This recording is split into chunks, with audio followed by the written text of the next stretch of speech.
नमस्कार और स्वागत है आप सबका। आज हम एक अहम विषय पर गहराई से बात करने वाले हैं। एक ऐसी चर्चा जो शायद हमारे सोचने और दुनिया को देखने का तरीका बदल दे। हम बात करेंगे आध्यात्मिक वर्षा की। ये भगवद गीता के एक श्लोक में छिपे ज्ञान की वो बौछार है जो आज की दुनिया में मानव कल्याण के लिए बहुत जरूरी हो सकती है। और मैं बताना चाहूंगा कि इस पूरी चर्चा का जो आधार है वो कप्तान श्याम बहादुर चौहान द्वारा बड़ी मेहनत से संकलित और प्रस्तुत की गई गूढ़ सामग्री है। आज हमारा लक्ष्य है भगवद गीता के अध्याय 4 श्लोक 35 को समझना। वो ज्ञान जो हमें मोह मतलब भ्रम के जाल से निकालकर एक सच्ची, एक सार्वभौमिक दृष्टि दे सकता है। तो चलिए शुरू करते हैं ये सफर। सबसे पहले वो मूल श्लोक सुनते हैं जिस पर आज हमारी सारी बात टिकी है। संस्कृत में यह है, यज्जात्वा न पुनर्मोहम एवं यास्यसि पांडव येन भूतान्य अशेषेण द्रक्ष्यस्य आत्मन्योथो मयि। और इसका IST लिप्यांतरण भी देख लेते हैं। यज्जात्वा न पुनर्मोहम एवं यास्यसि पांडव येन भूतान्य अशेषेण द्रक्ष्यस्य आत्मन्योथो मयि। जी, ये श्लोक सच में गागर में सागर जैसा है। इसके असली मायने समझने के लिए हमें इसके हर शब्द को करीब से देखना होगा। पहला शब्द है यत। इसका मतलब है जिस ज्ञान को। अच्छा, जिस ज्ञान को। फिर है ज्ञात्वा यानी जानकर। ठीक है, यत ज्ञात्वा जिसे जानकर। बिल्कुल। फिर न पुनः मतलब फिर कभी नहीं। फिर कभी नहीं। चा मोहम एवं इस प्रकार के मोह को। हम्म यहाँ इस प्रकार का इशारा अर्जुन के उस समय के भ्रम की तरफ है, युद्ध भूमि वाला। हाँ। पर असल में ये हर तरह के मोह, हर तरह के भ्रम पर लागू होता है। अच्छा, मतलब किसी भी तरह का भ्रम या मोह फिर नहीं होगा उस ज्ञान को पाकर। जी। आगे है यास्यसि पांडव, तुम प्राप्त होगे हे पांडव, यानी अर्जुन को कहा जा रहा है। और येन जिस ज्ञान के द्वारा। ठीक है। और फिर आता है भूतानी अशेषेण। ये बहुत महत्वपूर्ण है।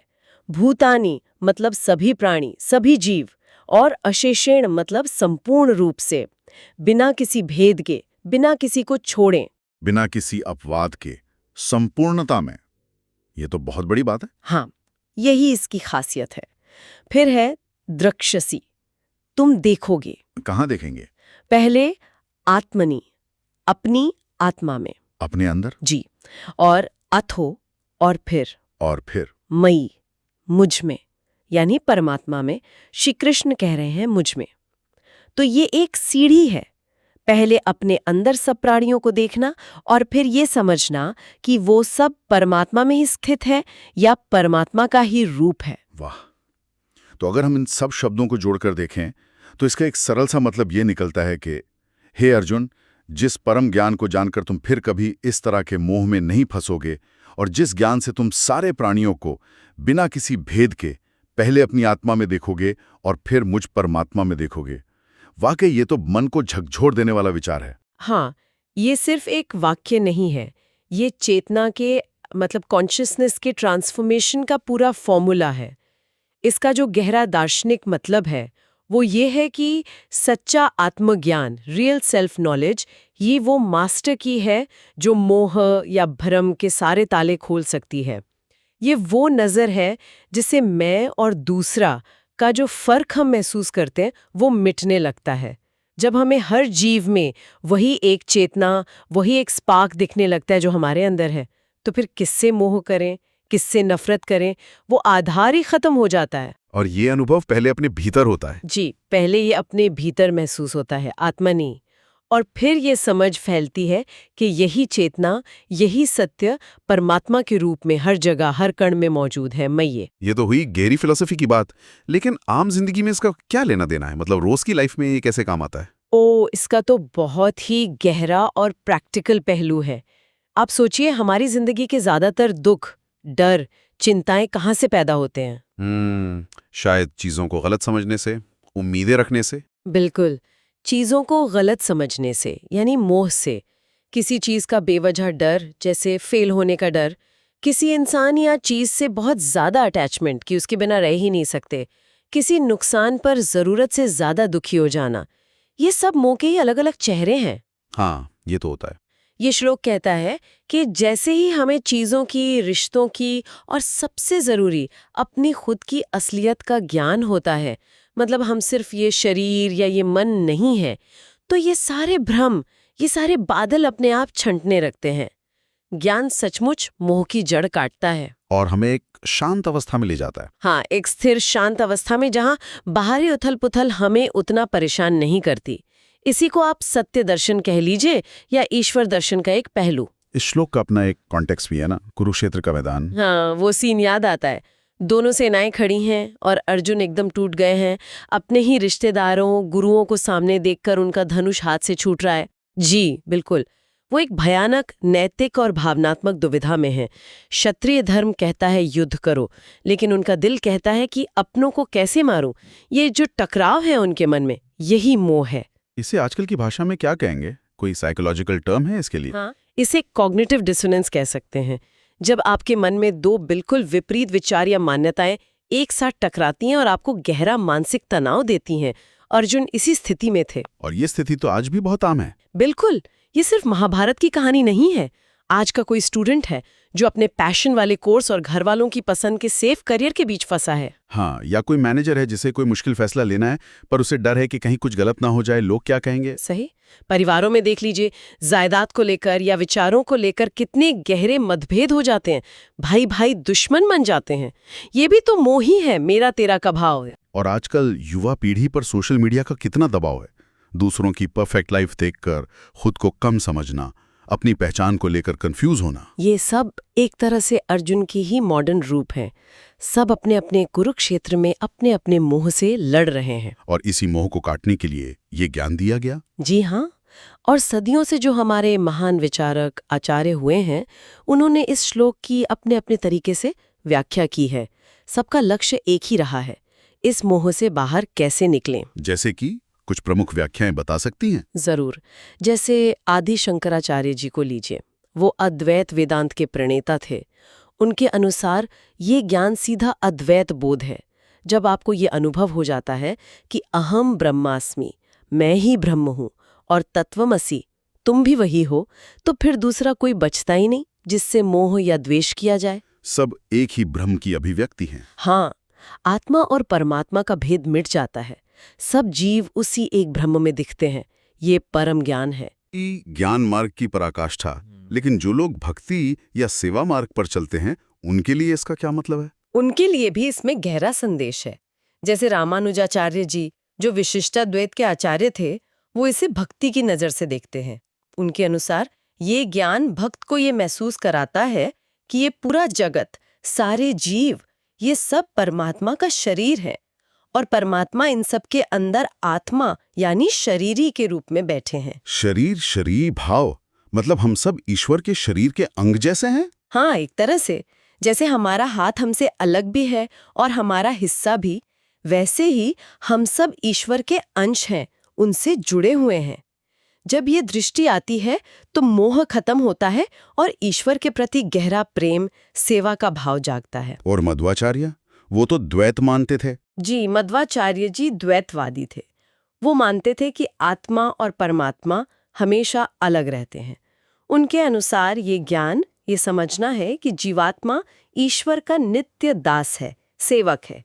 जब जीव खुद को पूरी तरह ईश्वर के सेवक के रूप में समर्पित कर देता है, तो उसका अहंकार और सांसारिक चीजों से मोह अपने आप खत्म हो जाता है। तो मतलब चाहे रास्ता अद्वैत का हो, विशिष्टाद्वैत का या द्वैत का, मंजिल सबकी एक ही है, मोह से मुक्ति और सत्य का अनुभव। बिल्कुल। और अगर हम आधुनिक संतों की बात करें, जैसे स्वामी विवेकानंद, उन्होंने इसे विवेक ज्ञान कहा। विवेक ज्ञान मतलब सही गलत की पहचान। हाँ, पर उससे भी गहरा। सत्य और असत्य, नित्य और अनित्य के बीच फर्क करने की क्षमता। ये सिर्फ किताबी ज्ञान नहीं है, ये अंदर की शक्ति जगाने वाला प्रैक्टिकल ज्ञान है। और स्वामी चिन्मयानंद जी, उन्होंने भी इस पर काफी कहा है। ये श्लोक हमें वो नजर देता है जिससे हम हर चीज में, हर घटना में, अच्छे में, बुरे में, हर इंसान में उसी एक परमात्मा को देख पाते हैं। जब सब कुछ ईश्वर में ही दिखने लगे, तो फिर किससे मोह और किससे द्वेष, सवाल ही नहीं उठता। दोनों अपने आप शांत हो जाते हैं। ये सब सुनने में बहुत गहरा और अच्छा लगता है, लेकिन आजकल बहुत से लोग सवाल उठाते हैं कि क्या इस हजारों साल पुराने ज्ञान का कोई वैज्ञानिक आधार भी है? क्या मॉडर्न साइंस इसे किसी तरह सपोर्ट करता है? ये बहुत ही दिलचस्प सवाल है और अच्छी बात यह है कि हाँ, अब मॉडर्न साइंस और ये प्राचीन ज्ञान कई जगहों पर मिलते हुए दिख रहे हैं। सच में? कैसे? जैसे न्यूरो साइंस को लीजिए, बहुत सारी स्टडीज हुई हैं ध्यान, मेडिटेशन और योग पर। ये वही तरीके हैं जो अक्सर इस ज्ञान को आत्मसात करने के लिए बताए जाते हैं। हाँ, ध्यान तो गीता में भी बहुत महत्वपूर्ण है। बिल्कुल। तो रिसर्च बताती है कि नियमित ध्यान करने से हमारे ब्रेन पर सीधा असर पड़ता है। हमारा प्रीफ्रंटल कॉर्टेक्स, जो सोचने, समझने, फैसले लेने, इच्छा शक्ति का सेंटर है, वो ज्यादा सक्रिय होता है। अच्छा। और साथ ही अमिगडाला की गतिविधि कम होती है। अमिगडाला हमारे ब्रेन का वो हिस्सा है जो डर, गुस्सा और तुरंत रिएक्ट करने जैसी भावनाओं को कंट्रोल करता है। तो मतलब ध्यान हमें दिमागी तौर पर ज्यादा शांत और समझदार बनाता है? एकदम। इससे भ्रम यानी मोह और इमोशनल उथल-पुथल कम होती है और क्लैरिटी बढ़ती है। ये श्लोक जिस मानसिक अवस्था की बात कर रहा है, ध्यान हमें उस तक पहुंचने में मदद करता है। और मनोविज्ञान, साइकोलॉजी के नजरिए से? साइकोलॉजी में पर्सपेक्टिव टेकिंग, दूसरे के नजरिए से देखना, और एम्पैथी, समानुभूति पर बहुत जोर दिया जाता है।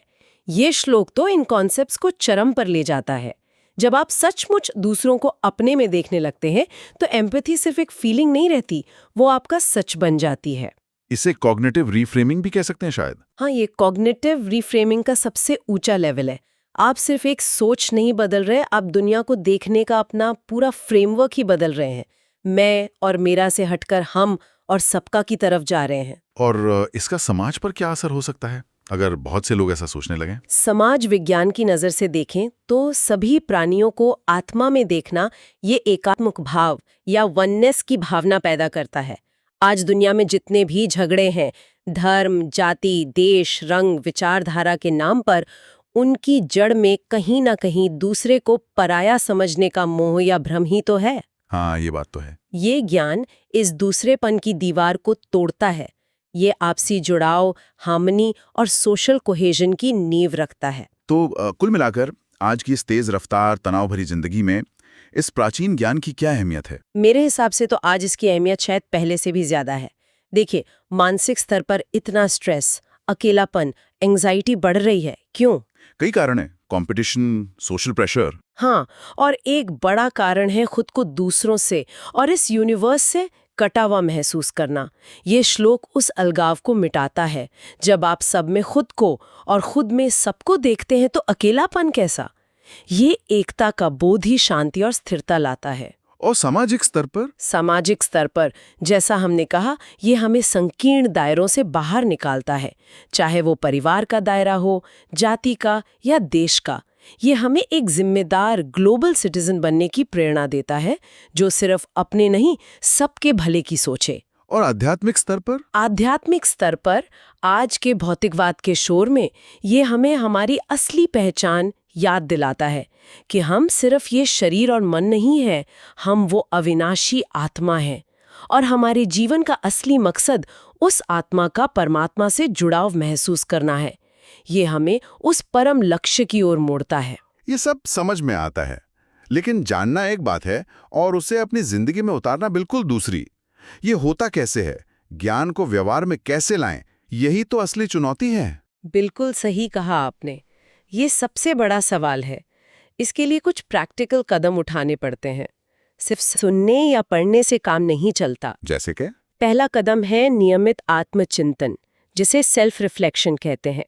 रोज बस कुछ मिनट शांति से बैठें और सोचें, आज दिन भर में मुझे किस बात ने सबसे ज्यादा परेशान किया? क्या उसमें मेरा कोई मोह, कोई डर या कोई गलतफहमी छिपी थी? क्या मैं उस सिचुएशन को किसी और एंगल से देख सकती हूँ? अपने विचारों और भावनाओं को ऑब्जेक्टिवली देखना। जी। दूसरा, जैसा हमने पहले भी कहा, ध्यान का अभ्यास। मेडिटेशन हमें अपने विचारों और भावनाओं के बहाव को देखना सिखाता है, बिना उनमें बहे। इससे उनकी पकड़ हम पर ढीली होती जाती है। और तीसरा? तीसरा है अपने नेगेटिव या भेद करने वाले विचारों को चैलेंज करना। जब भी मन में कोई ऐसा विचार आए जो आपको दुखी करे या किसी के प्रति नफरत या दूरी पैदा करे, तो रुकिए, खुद से पूछिए, क्या ये विचार 100% सच है? क्या इसका कोई दूसरा पहलू भी है? ये विचार मुझे जोड़ने का काम कर रहा है या तोड़ने का? ये तो अपने मन पर काम करने जैसा हुआ। हाँ, मन को साधना ही तो है। और रिश्तों में, जैसे परिवार में, दोस्तों के साथ या प्रेम संबंधों में, इस ज्ञान को कैसे इस्तेमाल कर सकते हैं? वहां तो मोह और अटैचमेंट बहुत ज्यादा होता है। रिश्तों में तो इसका असर बहुत गहरा हो सकता है। जैसे परिवार में कोई झगड़ा हो गया, अक्सर हम अपनी ही बात पर अड़े रहते हैं, अपनी ही नजर से देखते हैं। हाँ, होता है ऐसा। ये श्लोक कहता है, आत्मनि अथो मयि, पहले दूसरे को अपने में देखो। कोशिश करें कि जिस बात पर झगड़ा है उसमें दूसरे व्यक्ति की जरूरत क्या है, उसका डर क्या है, उसकी भावना क्या है। उसे ऐसे समझने की कोशिश करें जैसे वो आपकी अपनी जरूरत, अपना डर, अपनी भावना हो। सामने वाले के जूते में पैर डालकर देखना, जिसे कहते हैं। बिल्कुल। इससे गुस्सा कम होता है, सहानुभूति बढ़ती है और सुलह का रास्ता निकलता है। और प्रेम या आकर्षण में, जहां अक्सर लोग बाहरी रूप या कुछ गुणों पर ही मोहित हो जाते हैं, वहाँ ये ज्ञान हमें सतह से गहराई में ले जाता है। हम सिर्फ बाहरी रूप या बदलते हुए गुणों से नहीं, बल्कि उस व्यक्ति के अंदर मौजूद उस शाश्वत दिव्य आत्म तत्व से जुड़ने की कोशिश करते हैं जो हम सब में एक जैसा है। इससे मोह एक स्वस्थ प्रेम और गहरे सम्मान में बदल जाता है, जो ज्यादा टिकाऊ होता है। यहाँ मैं खास तौर पर घर संभालने वाली महिलाओं, गृहिणियों के बारे में पूछना चाहूंगा। वो पूरे परिवार की धुरी होती हैं, सबका ख्याल रखती हैं, लेकिन कई बार या तो उनका काम अनदेखा रह जाता है या वो खुद उसे एक अंतहीन ड्यूटी मानकर थक जाती हैं। उनके लिए इस ज्ञान में क्या है? ये बहुत ही महत्वपूर्ण सवाल है, क्योंकि गृहिणियां सच में समाज और परिवार की नींव है। उनके लिए इस श्लोक में एक बहुत सुंदर संदेश है। जो भी वो करती हैं, खाना बनाना, बच्चों को पालना, घर की देखभाल, उसे सिर्फ एक काम या जिम्मेदारी का बोझ ना समझें।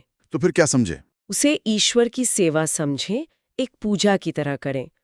जब आप परिवार के हर सदस्य में उसी परमात्मा का अंश देखती हैं और उनकी सेवा इस भाव से करती हैं कि ये ईश्वर को ही अर्पण हो रहा है, ईश्वरार्पण भाव, तो वो काम थकाता नहीं, बल्कि आपको अंदर से भरता है, ऊर्जा देता है। अच्छा, मतलब काम वही है, पर देखने का नजरिया बदल गया। बिल्कुल। वो साधारण सा लगने वाला काम भी असाधारण बन जाता है।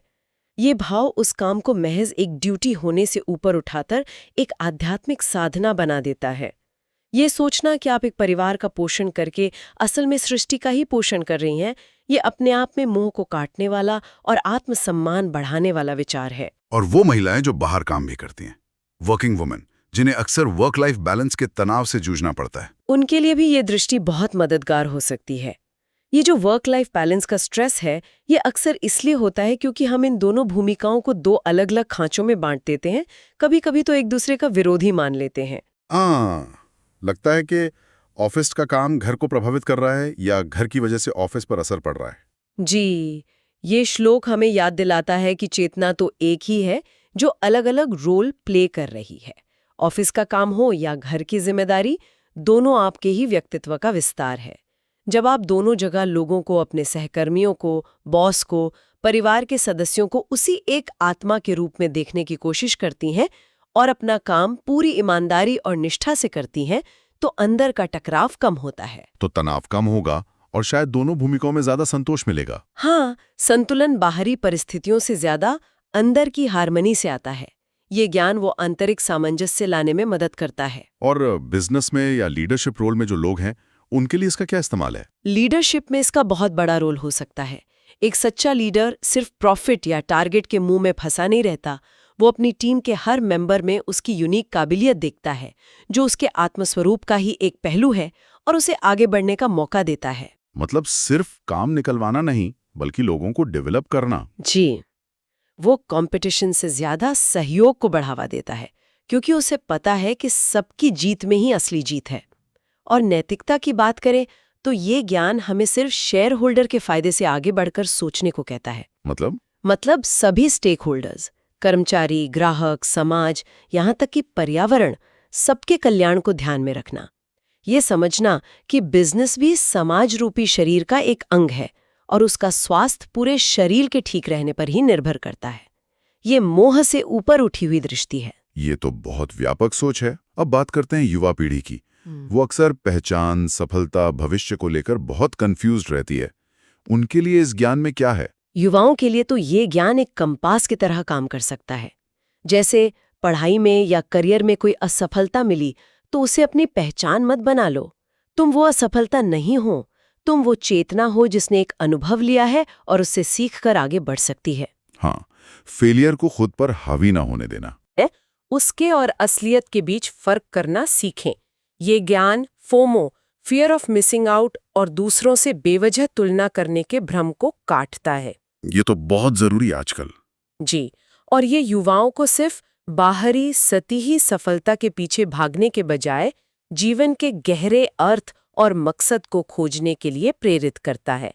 अपनी आत्मा को जानना, अपनी असली क्षमता को पहचानना, ये ज्यादा बड़ा लक्ष्य है। और हमारे बुजुर्ग जो शायद शारीरिक कमजोरी या अकेलेपन जैसी चुनौतियों का सामना कर रहे हों, उनके लिए ये ज्ञान एक बहुत बड़ा सहारा बन सकता है।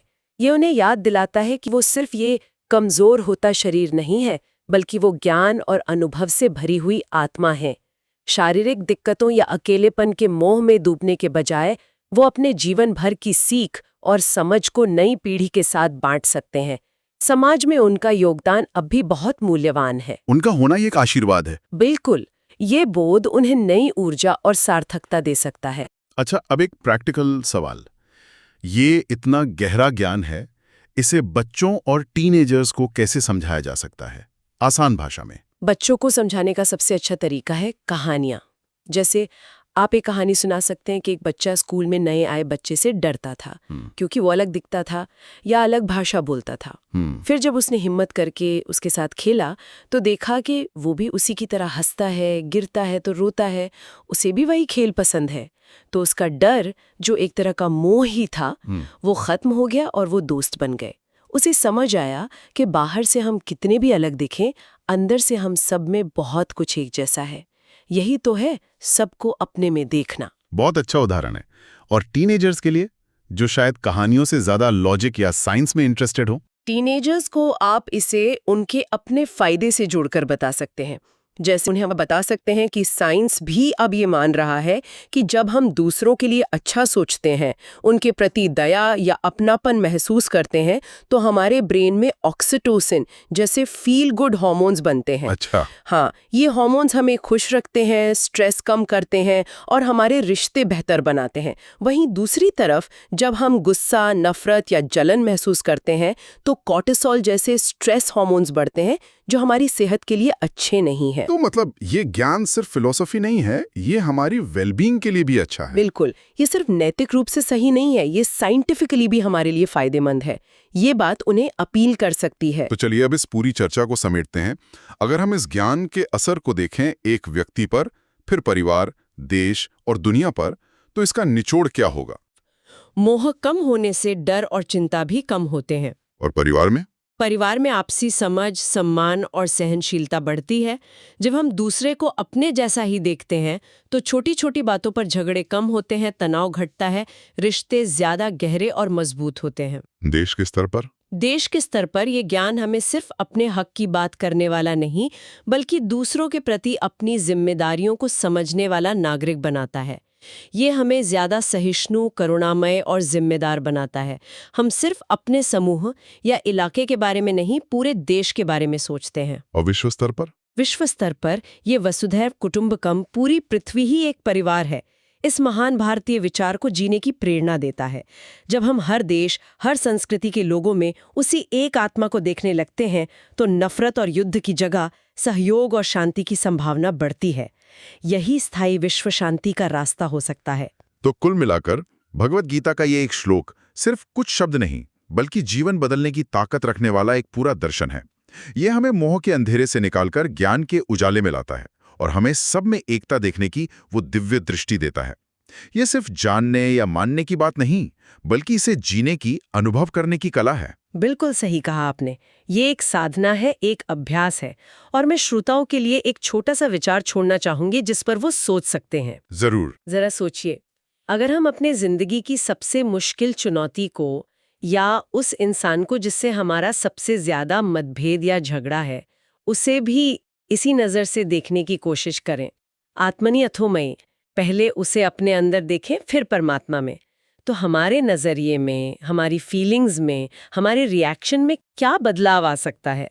बस ये प्रयोग करके देखने से शायद हमें अपने बारे में और दुनिया के बारे में कुछ नया पता चले। वाकई ये एक बहुत गहरा और सोचने लायक सवाल है। अपने दुश्मन में भी खुद को और ईश्वर को देखना, ये चेतना को कहाँ ले जा सकता है। और हम एक बार फिर याद दिलाना चाहेंगे कि आज का ये पूरा गहन विवेचन कप्तान श्याम बहादुर चौहान जी द्वारा संकलित और प्रस्तुत अद्भुत सामग्री पर आधारित था। उम्मीद है आज की ये आध्यात्मिक वर्षा की चर्चा आपके मन को कुछ शांति, कुछ स्पष्टता जरूर देगी। इस ज्ञान के रास्ते पर चलने की कोशिश करते रहें और अपने अंदर और बाहर की दुनिया को एक नई जुड़ी हुई नजर से देखें। अगली बार फिर मिलेंगे एक और ज्ञान भरी चर्चा के साथ। तब तक के लिए धन्यवाद।